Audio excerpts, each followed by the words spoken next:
Well, time is very limited, so I'm going to get right to the essentials. All campus laundry rooms must supply laundry detergent and softener on a consistent basis for all students, faculty, and staff. That comes from the manifesto of a group called the Diaspora Coalition at Sarah Lawrence University on March 11th, issuing its set of demands. This is one of the black demands organizations that have sprouted up around the country. The occasion at Sarah Lawrence was a professor who had written an op-ed in the New York Times in which he had asserted that there is a diversity problem among college administrators where the ratio of liberals to conservatives, as he put it, was about 12-1, and in New England 25-1. This created outrage among students who immediately took the occasion to get to the key point of the need for laundry detergent and softener. Well, I have a big, sprawling topic. There is no aspect of American higher education that is not under the domination of the campus left, all the way down to the laundry room. This stuff can be analyzed, cataloged, mounted for display, maybe, in about 200 ways, and I don't have time for 200 ways, so I'm going to go through a fast list of what some of those are. The faculty of American colleges and universities, at a conservative estimate, about 80% of them see themselves as somewhere on the left. About 5%, that's again a generous estimate, may be thought of as conservatives. The rest are apathetic. The students, the majority now think that shout-downs are a legitimate tactic. I'll leave it at that. Administrators now outnumber faculty members by more than 50%. That's mostly because of the loading up of the administration with people in student services, so all those diversity deans and so forth. The finances, we all know about the profligate spending, the self-dealing among college administrators, the plunging into unconscionable amounts of debt of the students. We now have between $1.5 and $1.6 trillion of student debt in this country. There will be college graduates paying off their debt late into their golden years and still not handling it. The curriculum, Western civilization is out, has been for quite some time. We have curricular fragmentation and the politicization of what's left. Admissions, racial preferences, now the famous bribery scheme that has come to light in the last month. Student activities basically run as a recruitment program for progressive causes. Outside speakers, if they are not disinvited, they are shouted down. We're talking about, by the Foundation for Individual Rights in Education's count, 50 disinvitations just in the last 2 years, about 300 in the last 20 years. Disinvitations are sort of the last resort of trying to prevent conservative speakers getting on campus. Most of them don't have to be disinvited. They're never invited in the first place. But if some do slip through, we can count on people blowing whistles, clanging cymbals, ringing cowbells, playing loud music in the hallway outside, if not worse. At Middlebury, it turned into a physical riot in which one of the faculty members was injured. We have anti-Semitism on campus now openly, just going on just about everywhere. The BDS movement, boycott, divest, and sanction, is organized on lots of campuses. We have corruption. I mentioned the corruption in the form of paying college coaches to put students into non-specialty sports where they would not be caught at this. The FBI is caught up with that. In science, we have something called the Reproducibility Crisis, in which we now know that in some fields up to 80% of the published articles in science journals cannot be reproduced. That's a long way of saying they're not science, they're just pretend science. It's a big problem, especially in the area of sustainability, global warming, where we now are told that consensus takes the place of empirical standards, as we just heard. This means that basically phony science, make-believe science, is being used to underwrite the regulatory regime of the country. Of course, what happens on campus never stays on campus in a lot of ways, but one of the biggest ways that affects everybody is that the intellectual basis, the authority that lies behind most of the regulatory regime in this country is based on stuff that people have just made up. Well, that's some of what goes on in education. The purpose of higher education, let me add, I think involves an interplay of four things: the pursuit of truth, the preservation of our civilization, the formation of good character in students, and finally, preparation for a vocation. You have to come out of college ready to do something. What exactly are you ready to do when you come out of colleges today? Well, you're ready to vote Democratic for the first part. You may be ready to live in your parents' basement. You may be ready to take on a job in the gig economy, which means you're underemployed, probably for a long time to come. You may be able to get into graduate school or law school or medical school, where you can acquire another couple $100,000 in student debt. Well, those aren't the only options, but they're the ones that most come to mind. Now, I'm someone who spends his life in this field.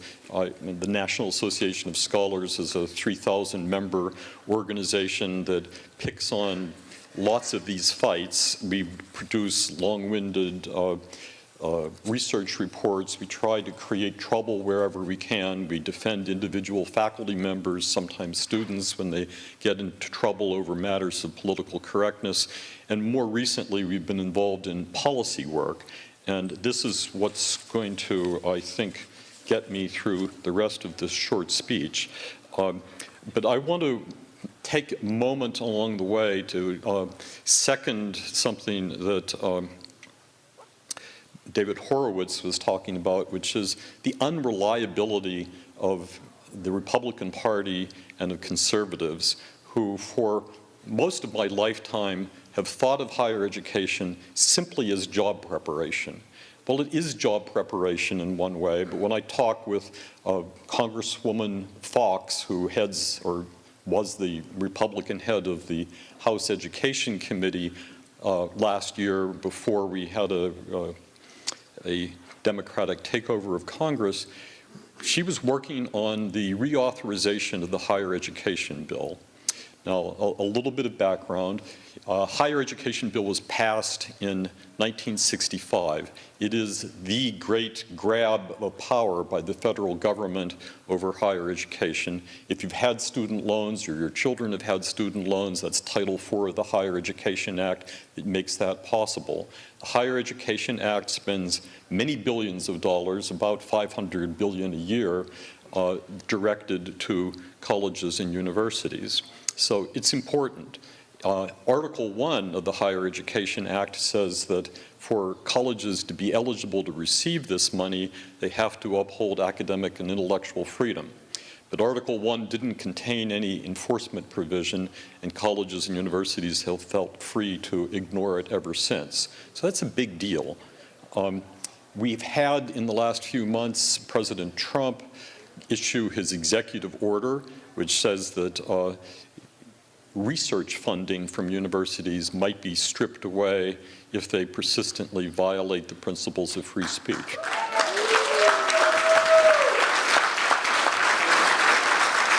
I'm a huge supporter of this executive order. The order itself requires implementation by 17 different government agencies which have to write the rules for this. To date, none of them have, so we need to keep the pressure on the government to follow this through. Taking away research funding from a university that shouts down speakers or denies academic freedom in other ways is an important step, But you have to remember there are only 115 research universities in the country, and there are about 3,000 colleges and universities. So this rule all by itself isn't going to end the free speech crisis. It's a step in the right direction. What will end the free speech crisis is the determination that Article 1 of the Higher Education Act will be made enforceable. We need to hold that Title IV student funding as hostage to good behavior on the part of colleges and universities too. Now, I am in this blind race to get to the, I don't know what that was. So let me try a few other things here. The Higher Education Act needs to be fixed. A second problem that's not unrelated to it is what I call the Neo Segregation Crisis. Neo Segregation means that we are now segregating our college campuses by race and by ethnicity. This seems like a bizarre concept after Brown versus the Board of Education decided in 1954. We decided that separate is not equal, and most Americans have taken that to heart. We really believe that segregating people is bad not only for education but for all aspects of life. So how is it that this pivotal institution of higher education has decided that segregation is not so bad after all? It did it in several steps, but the basic idea here is that the segregation we have today is supposed to be voluntary. So you show up on campus and you get to find, as the students at Williams College, your own affinity group. And part of your affinity group may mean you want to live in separate dorms. Well, actually, it involves all sorts of things. Separate orientation programs, separate graduations, lots of separate student activities, separate campus organizations. If you want to, as a minority student, you can go to a majority demographic college and lead a completely segregated life. And increasingly large numbers of students choose to do exactly that. Now, I'm not selling books today, but I'm going to mention the book. This week, my organization released this volume. It's titled Neo Segregation at Yale. It's the first of a series that we're about to do. We have one coming out in a few weeks on neo-segregation at Wesleyan College in Connecticut and neo-segregation at Brown University in Rhode Island. The little cluster in the Northeast was that I couldn't afford to send my researchers on long distance. But with the proper amount of funding, we'll just keep going. Because neo-segregation is everywhere, we did a survey of 173 colleges and universities around the country. We found that 58% of them, I don't have that number right in front of me, but it's 58% have segregated residential facilities. And that applies not only to blacks, but Hispanics, Asians are the coming group for this. Native Americans have some of their own. We found that 46% have separate orientation programs. Now, that might sound kind of benign. It really isn't. What happens with the separate orientation program is that the students show up before the other students, and in a segregated group, the first friends they make in college, the first people they deal with are the diversity masters who teach them the most important aspect of you is your race. The most important thing you need to do in college is learn the right set of grievances that go with that racial identity. So by the time the other students show up, the minority groups have solidified into these little cliques that they'll never leave. Separate graduation, well, that's the first step to the separate alumni groups that come after that. I would say that the most important way in which the left dominates American higher education right now is by dividing students into identity groups and setting them against one another and against the university or the society as a whole. They do this in a manner that prevents students from learning what it means to be a free individual. They do it in a manner that alienates students from the larger society. They inspire the students to a kind of aggressive activism. They terrify other students into silence. The end of this game is control. Now, the left is utopian in its nature. It wants to create a fantasy society. I'd say we on the conservative side of things are rooted in an idea of human nature, one that recognizes that the temptations that affect all of us have to do with the lust for power and greed. And higher education today can best be understood as those two human temptations writ large and authorized to take control of the lives of our students. So thank you.